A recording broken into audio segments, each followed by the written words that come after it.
Chapter 51, New Term, New Surprises. After bidding farewell to a crying Astoria, Axel and Daphne began walking along the platform, looking for a less crowded place to board the train. "Oh, by the way, congratulations for the exams," said Daphne, her cheeks still flushed for some reason. "Oh, thanks," replied Axel, not at all concerned about the results. "I must have passed," he muttered. "That's all that matters." "Passed?" Daphne shook her head in exasperation. "Mr. Caveman, you did more than just that," she said in annoyance, showing him the results that seemed to have been posted on Hogwarts forums. "Damn," muttered Axel, looking at the results.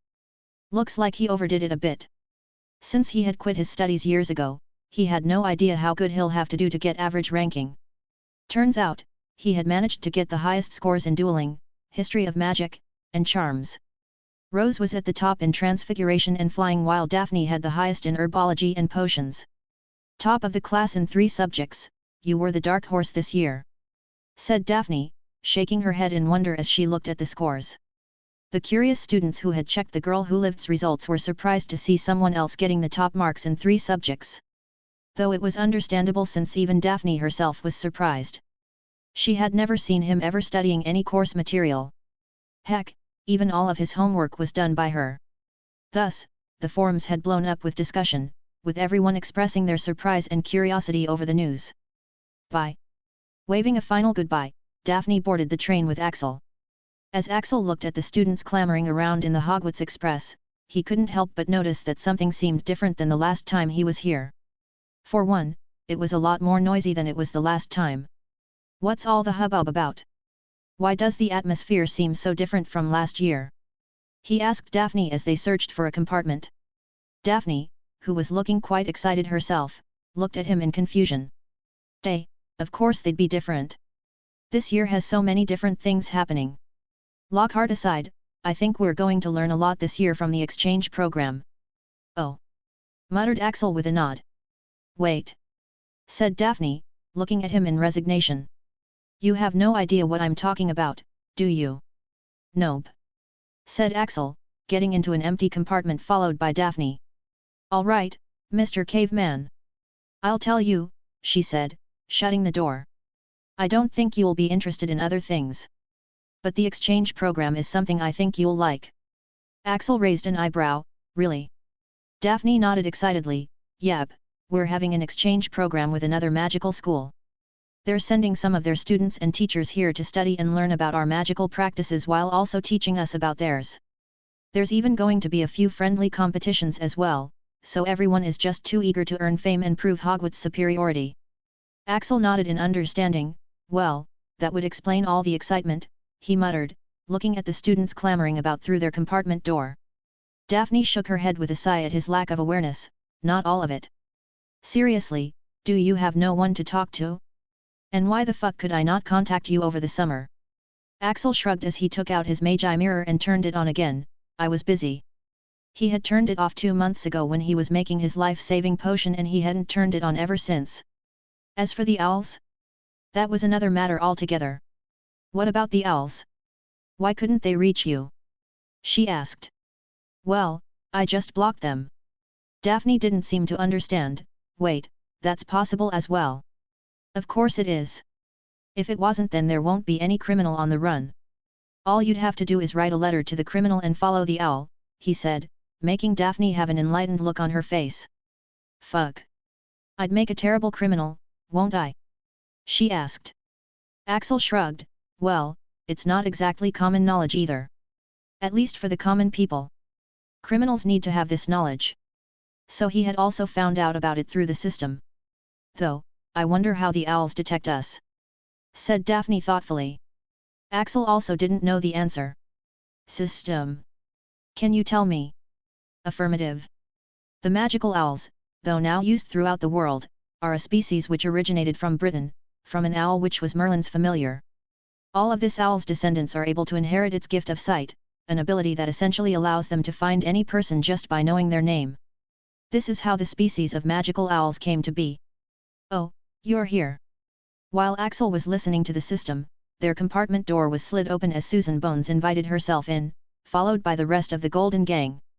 Look. That's her. Yet. The girl who played. Yeah man. I heard she might get scouted for a league team. She beat the Slytherins. Students were quick to recognize her with her increasing fame. Rose quickly shut the door as soon as all the gang was in. Upon having the peaceful atmosphere destroyed, Axel realized a bit too late that he should have drawn the blinds in the beginning. But Daphne seemed all too happy upon meeting her friends. After Daphne hugged all of them, they finally noticed Axel, who was not too happy with their arrival, as he lowered his presence and wondered if he should leave or not let them come in. After all, he didn't get along well with them. But, since they were Daphne's friends, he decided to just let it be. Hannah, who was the first one to notice him, let out a squeak as she hid behind Rose. Rose also jumped in surprise when she saw him. You. Rose was having a great time since she was enjoying all the fame she was getting for something she did instead of the usual girl who lived bullshit. But seeing Axel just soured her mood. She already hated him for various reasons, but he had given her 2 more reason to hate him over the summer. First of all, when Daphne was injured last time, he didn't even come to visit. The poor girl seemed so sad during that time. And then she got even more annoyed when she saw the results. This guy had somehow managed to beat her in 3 subjects. Rose wouldn't have minded if it was someone else, but why did it have to be him? Axel shrugged. Yeah, me. Is that a problem? He still hadn't forgotten that this girl had tried to bully him using her fame in the beginning of last year. Now that he was healed, he had a score to settle with her. Axel. Our topper is here! Exclaimed Susan, taking a closer look at him. Blimey! Have you become more handsome? She asked, destroying the hostile atmosphere. Rose scoffed. Cheater, she muttered, before settling down. Daphne frowned. Rose, what is your problem with him? While she and Rose were great friends, she wouldn't just sit by if she behaves so unreasonably. This wasn't even the first time she was witnessing Rose being hostile to Axel for no reason. Rose looked at Daphne in surprise. You too? So even you are going to take his side now? Did you forget that you did all of his homework last year? And what did he do in return? He didn't even come to see you while you were attacked by a freaking lethofold. Seriously, what kind of dark magic does he trap everyone in? She questioned. It's obvious that he cheated. How many times have you seen him in the library? I never did. I didn't either. Added Neville. Rose ignored him as she kept her attention on Daphne. And don't tell me you didn't do all of his homework, because I know you did. She ranted. Axel slowly stood up as he towered over Rose, making her take a step back unconsciously. He looked down at Rose, still looking quite calm. Even if I cheated, what can you do about it? Just be grateful I left out some things for you, he said dismissively. His favorability of her was dropping to dangerous levels. If she didn't stop being so annoying, she might have to suffer. I should have left earlier, he thought as he turned to leave. He didn't want to actively antagonize these kids since they were Daphne's friends. Rose didn't say anything as she looked to the side, seemingly cowed. But Neville seemed to have grown a backbone. Why, you are saying you left them for Rose to win? Like you can do better than Rose at those things with that crippled body? He asked, looking at Axel's hands, which were still in his pockets out of habit. While Neville was nervous as he said that, he still knew that his father would be proud seeing him standing up for Rose. Gasp! Hannah gasped in horror while Susan aimed a kick at Neville's shin, making him yelp in pain. Meanwhile, Daphne looked at Neville coldly. These 2 Gryffindors would piss their pants if they knew Axel was already healed. Axel just gave a smile that was not a smile. If he had still been crippled, he might have taken offense, but as it was, the situation seemed quite amusing to him. He cast a disdainful look at Neville. Simp, he muttered in disgust as he left the compartment. At this moment, Neville Longbottom wasn't worthy enough to get his attention. Ouch! A stinging hex struck Neville on his fat bottom. What was that for? He asked in indignation, his eyes watering from the pain as he looked back at Daphne. Daphne looked at him expressionlessly. You're lucky that's all you got. Keep your stupid mouth shut in front of him from next time, she told him coldly before she also left the compartment. The 4 friends looked at the departing girl in shock. She must have been really pissed, commented Susan, and no one disagreed. Because, the way she just spoke and that expression, that was exactly the old Daphne before her father's death, the Ice Princess. Axel walked out of the compartment to search for another compartment. The train's horn sounded, causing him infinite irritation due to his misophonia. The sound meant the train was ready for departure, which meant that all the compartments should be filled by now.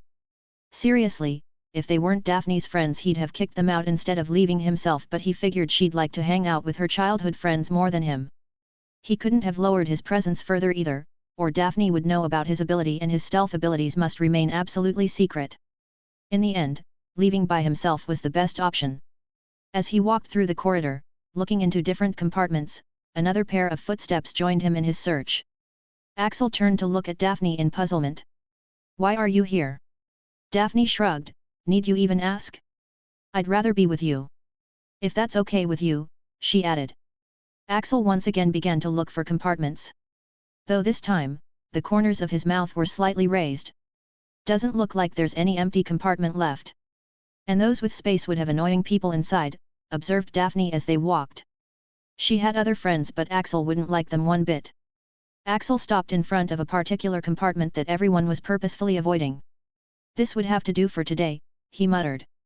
Daphne followed his gaze and froze for a moment as she saw Martina Valentino. Martina wasn't alone though. There were also Hermione Granger and another cute girl with dirty blonde hair. "Wait. But you said you didn't have any relation with her." Axel frowned. "I didn't at the time. Though we're on friendly terms now." "Why do you ask? When did that happen?" Axel accepting they are on friendly terms is equivalent to being bosom buddies for normal people. "That can't be possible, right?" Without giving her much time to think, Axel opened Martina's compartment door as he entered. "Sup? Axel."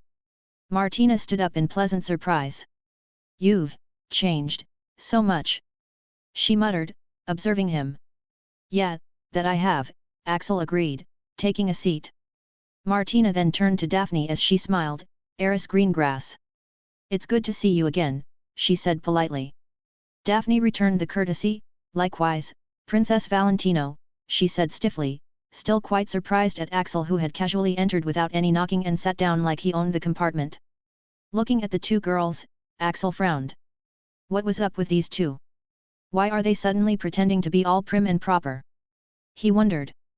Daphne usually curses like a gangster and purposefully ignores most of the rules. While Martina, he'd seen her scream like a little girl in front of a Dementor, act like a little girl in front of her parents, and fall like a little girl right in front of him. Both have pretty much forgotten formalities in front of him, so he found their act quite annoying. "You surprisingly don't have a single Raxpert infesting you. This train has lots of people who have loads," came a dreamy voice, distracting him. Axel turned his head to look at the small girl with dirty blonde hair who'd been here. "What did you say?" Martina coughed. "Axel, meet my new friend, Luna Lovegood.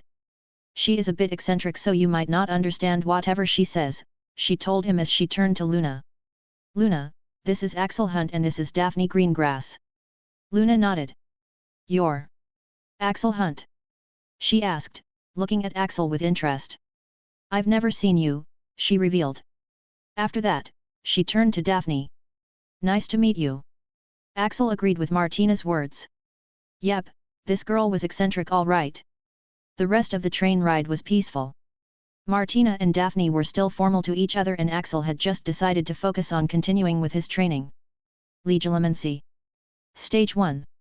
Progress, 20%. Yep, after reaching the first stage of occlumency, he'd unlocked legilimency, the art of entering someone's mind. He finds this skill really useful, hence he's been investing a lot of time in mastering it.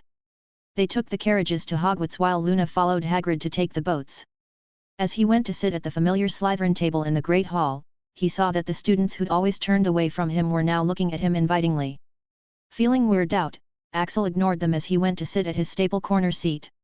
He looked at Draco, expecting to see the boy to come at him any time, but Axel found him sitting properly like a good little boy, trying to make polite conversation. Axel shrugged. He then looked at the professor's table and frowned as he couldn't find the professor he was looking for. Axel furrowed his brows in confusion. But since it was time for sorting, he sealed his ears for the ceremony as he resumed his legilimency training. By the time the sorting was over and he unsealed his ears, he had a girl sitting beside him, looking at him curiously with her half-asleep dreamy eyes. "This place is infested with Raxperts, but you don't have any. I was curious," she informed him as she looked around at the other Slytherin students. He looked at the girl whom Martina seemed to like very much and then looked at Martina, who was already looking in his direction with a worried gaze. Axel sighed as he began taking out his food to eat. It would seem that another declaration on the forums from the Mafia Princess was in order. He better not bully this little girl. "Why are you eating that?" asked the girl. Luna seems to be her name. Axel began eating his extremely unsavory and expensive meal consistent of precious materials. "Because it makes me strong." Luna surveyed him as she pressed his bicep, which was as hard as rock. "You are indeed strong. But did you wash the ingredients properly? Daddy once wrote an article on the secoseps on terminite root." Axel paused. She had at least recognized one of the ingredients correctly.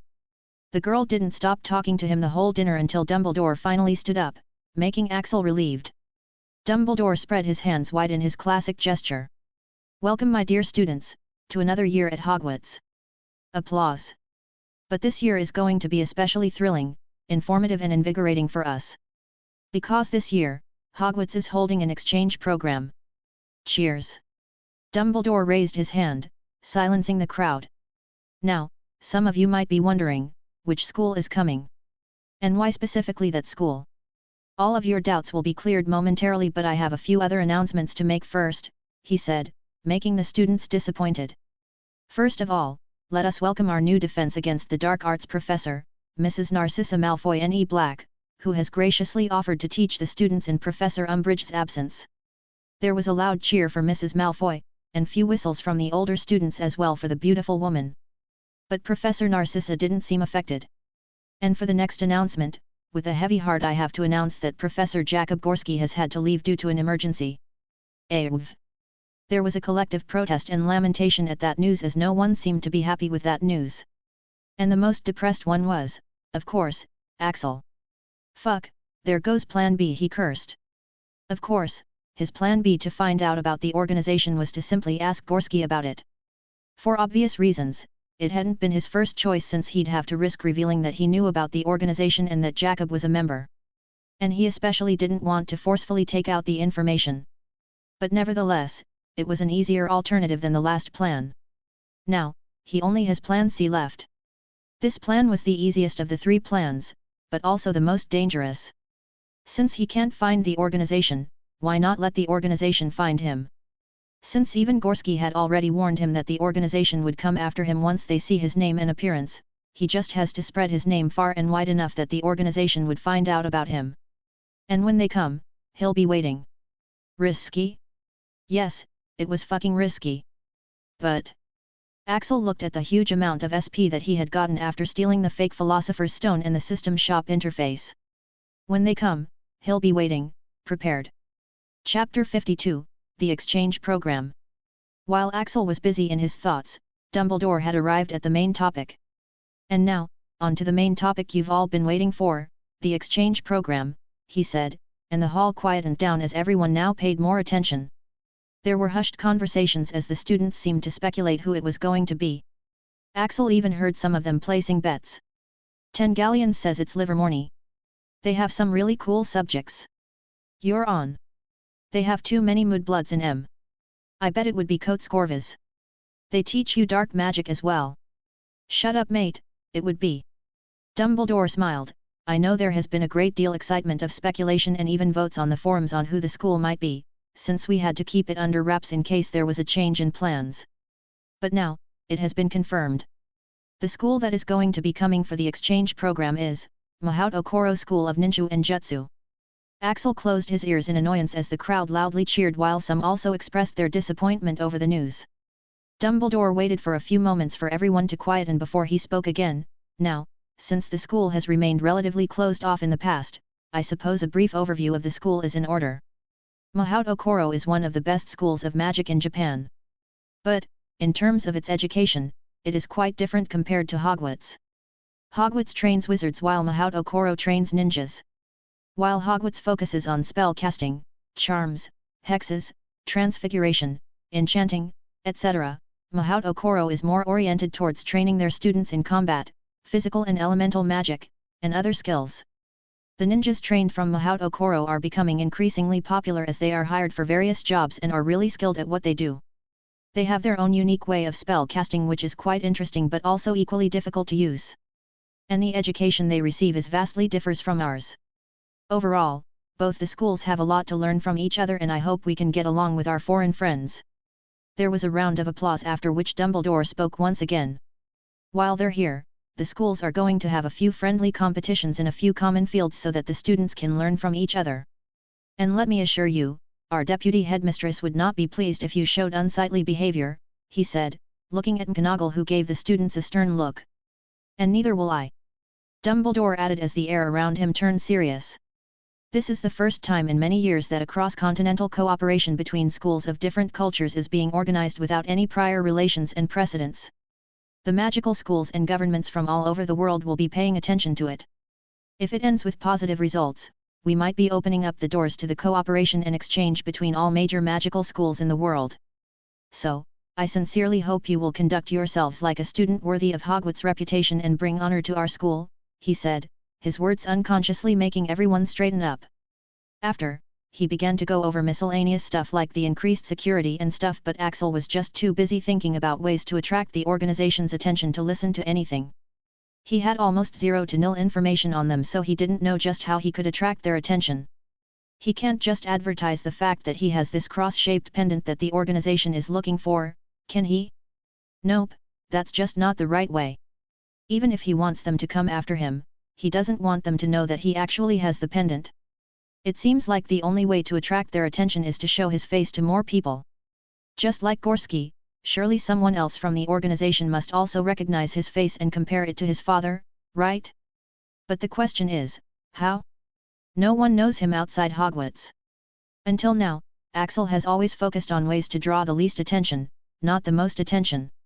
It was quite a bummer to him when he had still attracted a lot of attention at Hogwarts despite not wanting to.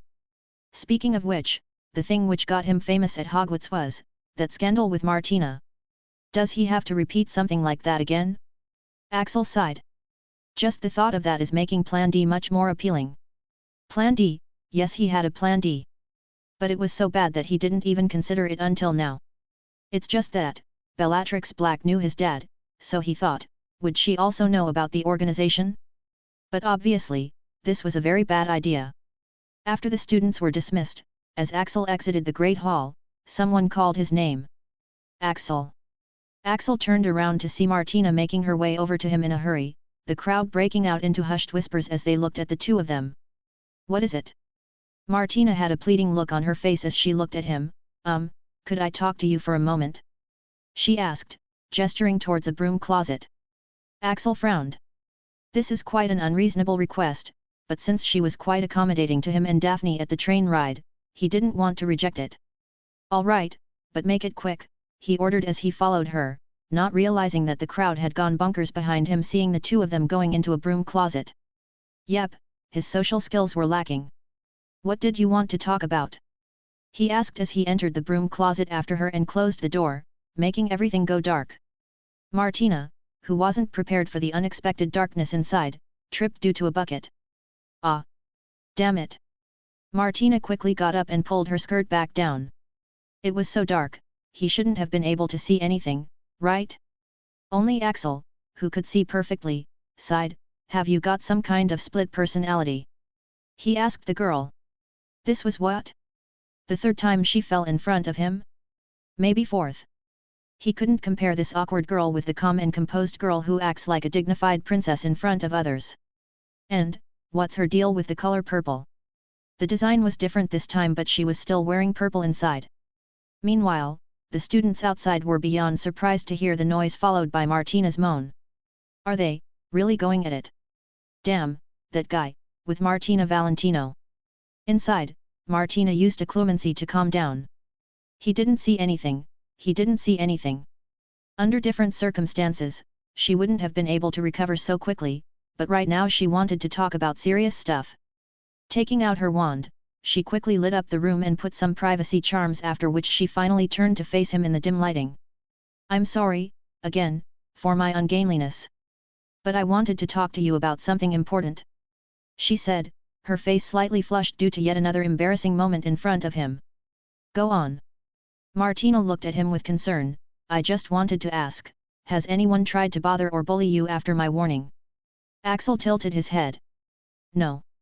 I was just attacked once because some asshole was too jealous, he said with a shrug.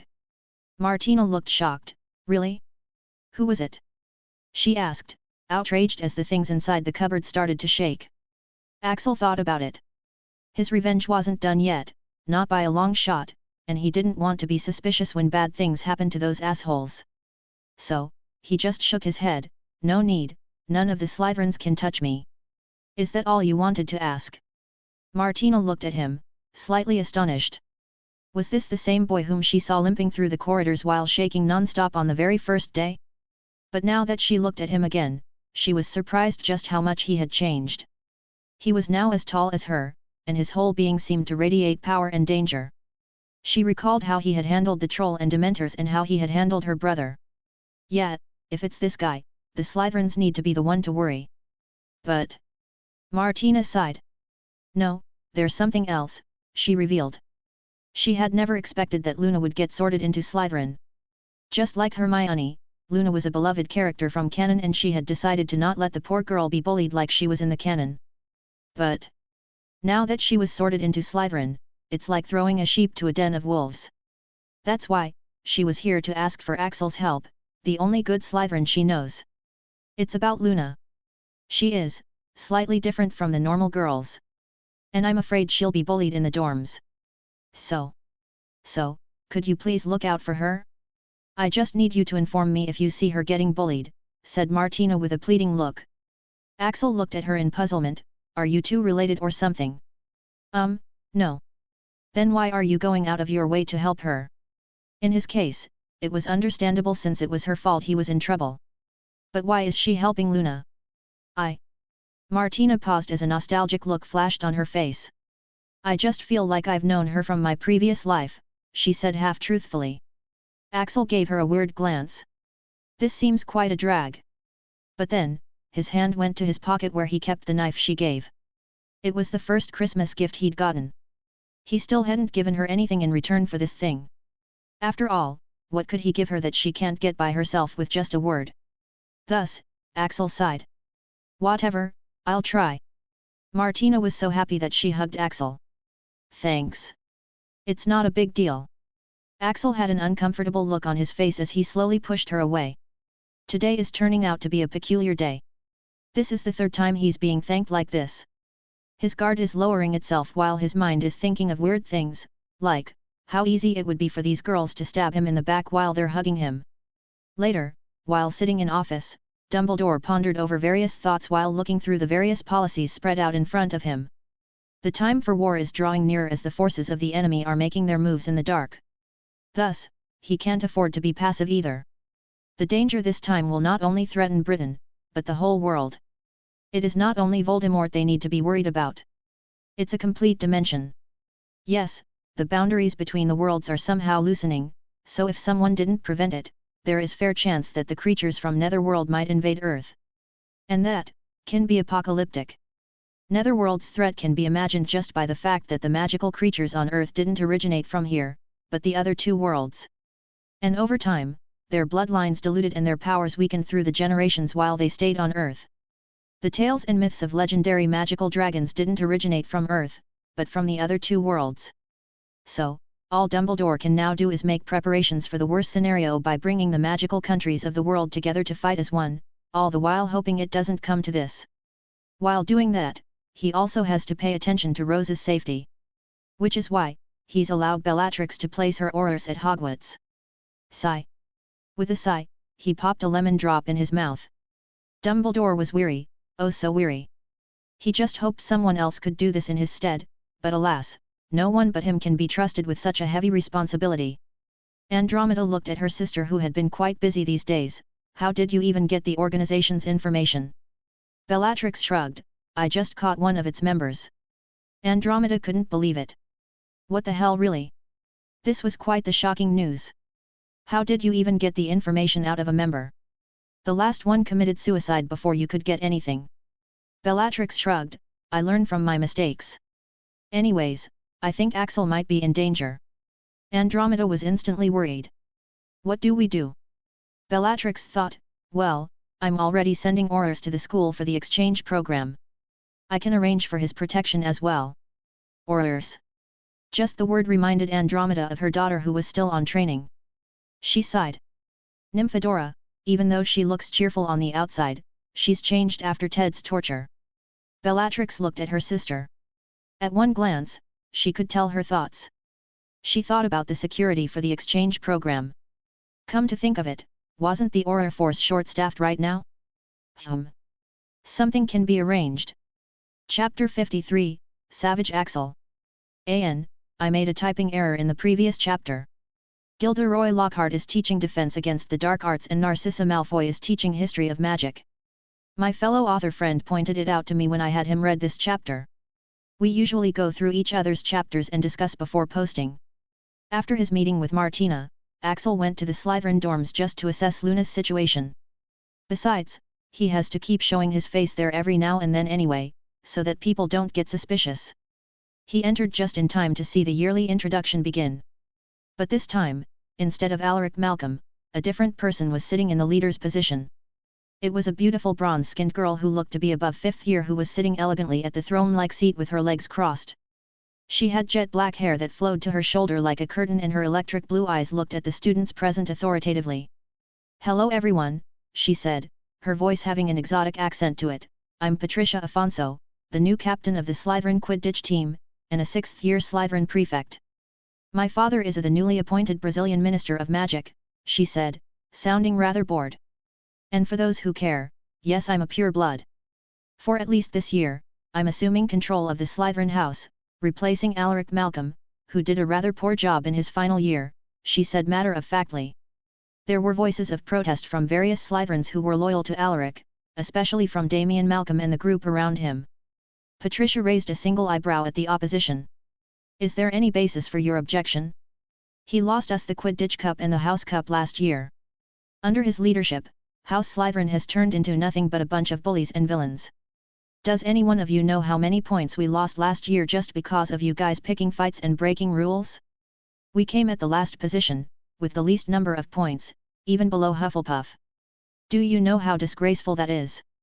she asked, and no one had any objection to that. The girl was spitting facts. "I don't know about any of you, but I personally hate losing and losing so disgracefully. I had strayed far from leadership until now, but I can't let this continue. From today, I'm the captain of Quidditch team and the leader here. Does anyone have any objections?" There seemed to be none. Damien seemed quite tempted, but Axel knew he was too much of a snake to do anything openly when he was at such a disadvantage. Though, one student who looked to be in his 3rd year raised his hand. Patricia nodded. "Good. Now that we have this out of the way, let's get to the main issue. Currently, all the other 3 houses see us as villains and losers because, well, we did break rules and we did lose the Quidditch and House Cup. Let me ask, are you guys okay with that?" No. There were a few people who answered that instantly after, while others also slowly voiced their approval. Patricia shook her head. "Lame. Are we all just a bunch of losers and bullies?" No. Once again. "Are you losers and bullies?" No. "Do you guys want to change it?" Yes. Patricia nodded in satisfaction. "Good. Then, let's begin the Slytherin redemption," she said as she began to announce the new rules. "First of all, leave all the blood status and family status crap out of here. The treatment you receive in this house will be solely based on the points and reputation you earn for the house. If you do well, you'll be treated well and vice versa. Now, with that taken care of, the next thing on the list is Quidditch. 5 out of the 7 players on our team were 7th years and our brilliant Captain Malcolm didn't find it necessary to train any extras since he was going to leave, and it was of no concern to him whether we are now left with an incomplete team. So, Quidditch trials are going to be held this weekend. If you become a player, you'll get special privileges in the house. Next, and the most important one." Patricia paused at this one as her blue eyes looked at everyone seriously. "You have to stop doing what you've been taught in the circle last year," she said somberly. That got a reaction out of everyone including Axel. There were voices of protest as well as surprise and agreement from the students. "I had quit a long time ago and you all need to do the same.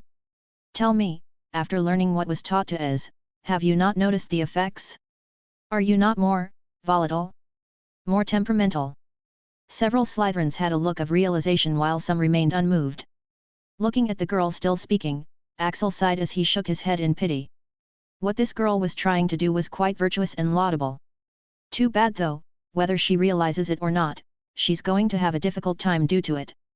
Most of the students of House Slytherin had signed up for the dark magic course, and now even if they know it's harmful, some bastards are just too much of greedy sons of bitches to stop now. Due to that, they're only going to get worse, even if the majority come back to the right track.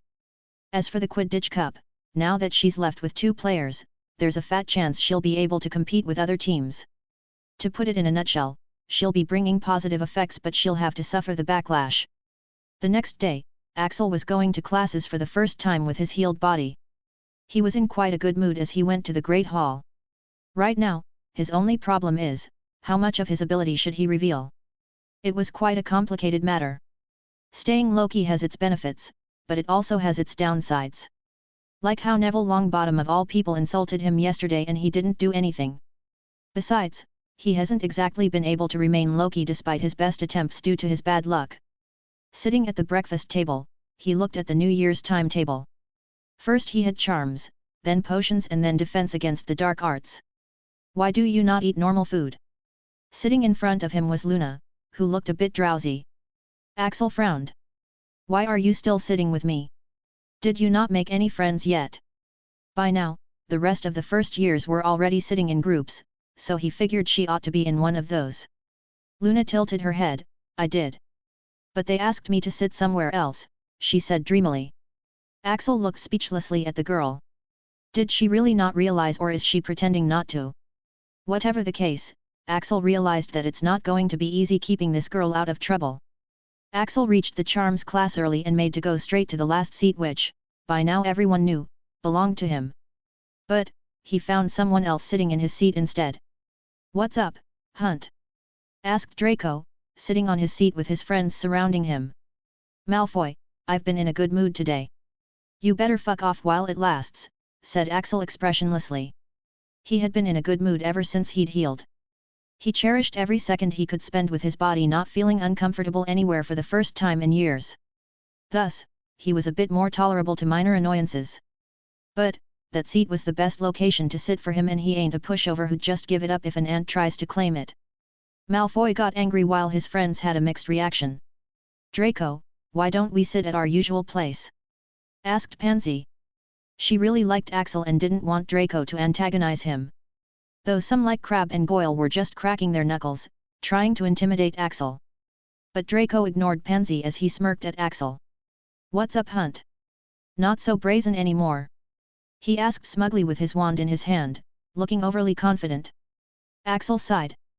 Of course this guy wouldn't listen. He knew that Dravo thought he had no reason to back down. He must have made some minor progress over the summer, and he must have also been super confident after having his mother as a professor, but... Look, you idiot, said Axel slowly, as if to make the idiot understand. I know that you think you are hot stuff now after learning some new spell and mommy's got your back, but... He paused as he looked down at his hands. But this is the worst moment to try and pick a fight with me. He said seriously. This really was the worst moment for people to be picking on Axel. With his body healed, he was just raring to flex his new power. His whole body was bursting with power, and his decisions were quite reckless as he was still on the high of this newly gained power. The smirk faded from Malfoy's face as he suddenly felt that this might not be a good idea. But as he remembered all the advantages he had, he once again forced a smirk. Oh yeah? What will you do, hey? Did you forget about what Patricia said last night? You'll have to face the consequences if you try to attack me for just sitting on a seat, he said confidently. But suddenly, all the Slytherins felt a chill down their spine as they looked at Axel, who was just looking at Malfoy, his head slightly tilted to one side. Axel knew that Malfoy was right, and that's the reason why he hadn't done anything. But, does he really think Axel would give a fuck? Not at the moment at least. Axel had slowly begun walking towards Malfoy until he was standing right beside him. Malfoy couldn't do anything even as Axel lightly put a hand on his shoulder. Malfoy, trust me, you want to fuck off now, before I make you give your own wand another blowjob. Looking at Axel, Malfoy paled as he felt goosebumps rising on his arms. He found himself instinctively backing away as he felt the same fear that he felt during their dueling match. right before Axel had burned his mouth by shoving in his wand. He heard sounds of sniggering and found that Blaze Zabanai and Theodore Knott were laughing at the blowjob comment. "That one right there was a violation, mate," said Theodore between chuckles.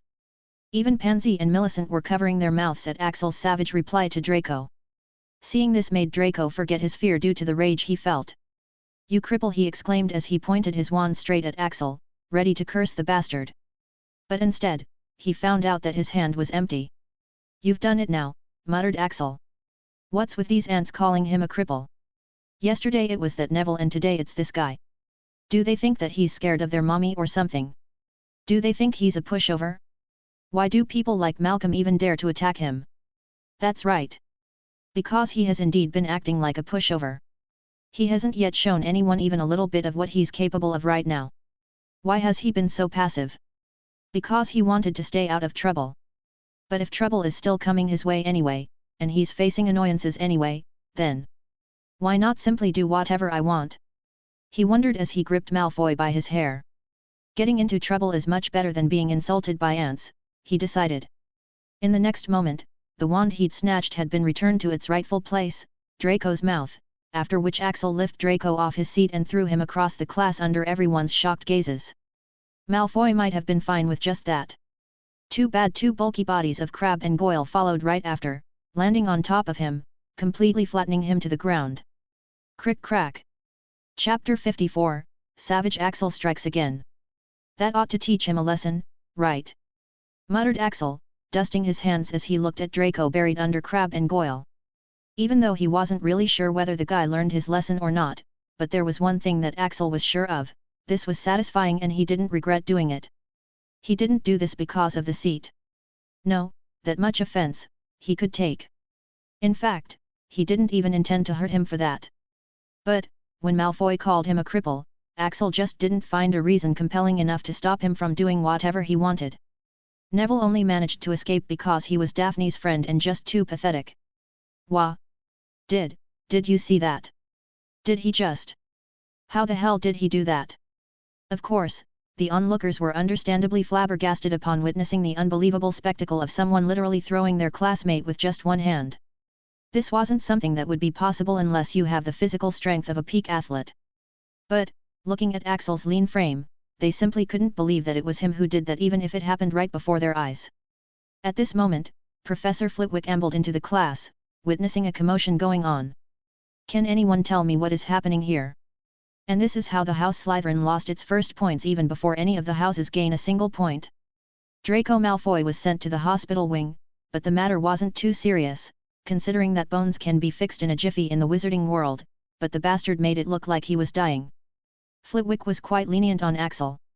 Axel had managed to achieve the highest scores in the first year and had always stayed quiet in his class. The diminutive professor had personally witnessed the boy's improvement, from not being able to properly perform the Lumos spell to perfectly casting all the first-year spells. And Draco Malfoy was definitely not in the right, calling such a boy out on his disability, making fun of the weakness that he had been working so hard to overcome. Of course, this was a pleasant surprise for Axel, who was expecting higher point loss and a detention. "Thanks for going easy on the punishment, Professor." Being the last one to leave, Axel thanked the professor before he started to leave. Professor Flitwick smiled. "Try keeping out of trouble, Mr. Hunt," he said simply. "I will, try, Professor," replied Axel. But, his footsteps stopped when he reached the door. "Professor, I was curious why I was so lenient?" asked Flitwick, finishing the sentence for him, to which Axel nodded. The diminutive professor smiled as he looked down at Axel from his elevated seat. "Because, Mr. Hunt, there were times when I have also went through similar situations as you when people made fun of my height." Axel's eyes widened a fraction upon hearing that. Of course. Why didn't he think of that? Being so short permanently might actually be worse than his situation in some aspects. And people simply tend to never consider how bad he must also feel to live with this reality, only seeing his jovial and comical sides mostly. Flitwick shook his head. "You don't need to look at me like that, Mr. Hunt. That was me decades ago. Over the years, I have long come to love myself the way I am. As you can see from my achievements, I have learned to embrace my weakness and turn it into my strength." "Turned it into your strength?" Enlightened, Axel looked at the professor in surprise for several seconds before he left in silence, his mind abuzz with thoughts. Very quick, the news of Axel destroying Malfoy was spread throughout the whole school. Of course, no one really believed exactly how he did it, but Axel's name had begun making waves again. Though Axel ignored everything and simply attended his classes. But of course, actions had consequences, and some people were not happy with his actions. In an abandoned classroom, 2 snitches were flying around, with an athletic girl with bronze skin and electric blue eyes zooming around on her broom, trying to catch them. After a number of attempts, the exhausted girl sighed as she dismounted her limited edition broomstick. Maybe I should just stick to playing as a chaser, she murmured, looking at the snitches that were difficult for her to even follow. With all the players gone and Gryffindors having Rose Potter, she was forced to try playing as a seeker to have a shot at victory. Patricia. The door to the empty classroom opened, as her loyal friend entered. You need to hear this, said her friend, telling her the latest piece of news. Patricia frowned as she heard of the incident. If a mere second-year boys were to start opposing her from day one, how would they win the trophy this year? And, who was this Axel Hunt anyway? Did he not hear her clearly yesterday that, or does he not fear the consequences? Get me the information on this boy and call him here when the classes are over, she ordered before she went back to practicing. She'll make an example out of this kid. For the last class of the day, which was Dada, Axel sat in the last seat with Daphne. So, I hear that you've been getting along with the new girl? Asked Daphne as soon as she came. Axel looked at her with dead eyes. Seriously, I actually pulled off such a stunt, and the first thing you ask me about is Luna. Daphne lowered her head a little as if in thought. Well, I have my priorities straight, she responded in a voice low enough that Axel couldn't hear her. What was that? Nothing. So, what is this news I'm hearing about you blowing people into the air with magic? Axel shook his head, nothing much. He was just annoying me, so I taught him a lesson. Daphne looked at him with scrutiny. This is not like you, she observed. Usually you'd have been more. I don't know, cautious. Axel thought about it as he looked down at his hands. You are right. But that was when I had no real power to rely on. Now though. He clenched his fist and felt the power overflowing through him. Let's just say this is not a good time for people to pick on me, he said with a sigh. He wondered if he was going mad. Daphne nodded in understanding. It's not at all wrong, she said, noticing his doubts. You know, Tori, Mom and I cried happy tears for days after we found out she was healed, she revealed with a nostalgic smile. One of us would just randomly start crying after once again realizing that it was real, and then in the next minute, the other two's dams would also be opened, and in no time, we'd start bawling our eyes out. Listening to her, Axel fell deep into thought as once again realized just how different it is to have a family.